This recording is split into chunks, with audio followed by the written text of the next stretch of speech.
کیا دین اسلام کے مطابق اکیلے پن میں زندگی گزارنا، یعنی یہ مجرد کہہ رہے ہیں غیر شادی؟ میرے خیال آج ہم اس ٹاپک کو ڈسکس کر چکے ہیں. اگر آپ گزار سکتے ہیں تو گزاریں، لیکن یہ کوئی پسندیدہ نہیں ہے، خلاف سنت ہے. اسلام جو ہے وہ خاندانی نظام میں بلیو کرتا ہے.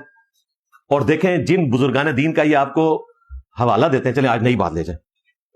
یہ کہتے ہیں جی ہمارے اولیاء جو ہے نا ان کو ہم بزرگ اس لیے کلیم کرتے ہیں کہ وہ چھوٹی چھوٹی سنت پہ بھی عمل کرتے تھے.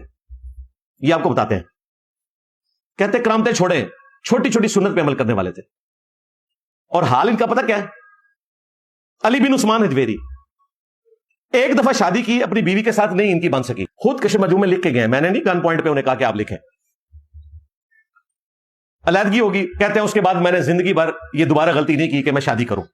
علی بن عثمان حجویری جن کو یہ داتا صاحب کہتے ہیں اور کہتے ہیں کہ عبد القادر جیلانی کہتے تھے اگر میرے زمانے میں ہوتے تو میں ان کا مرید ہوتا، پوری زندگی بغیر بیوی کے گزار دی.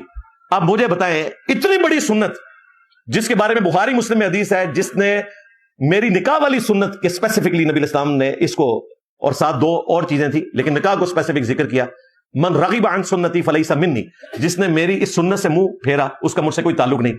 تو میں اب ان کے ماننے والوں سے پوچھوں گا کہ ایک شادی اور وہ بھی فوراً طلاق ہوگی، پوری زندگی جو مجرد گزاری آپ کے حضرت جی نے، تو یہ کون سی سنت پہ انہوں نے عمل کیا؟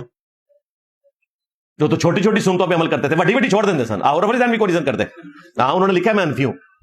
تو یہ چھوٹی چھوٹی سنتوں پہ عمل کرتے ہیں، بڑی بڑی سنتیں چھوڑ دیتے ہیں، بڑے بڑے فرائض بھی چھوڑ دیتے ہیں.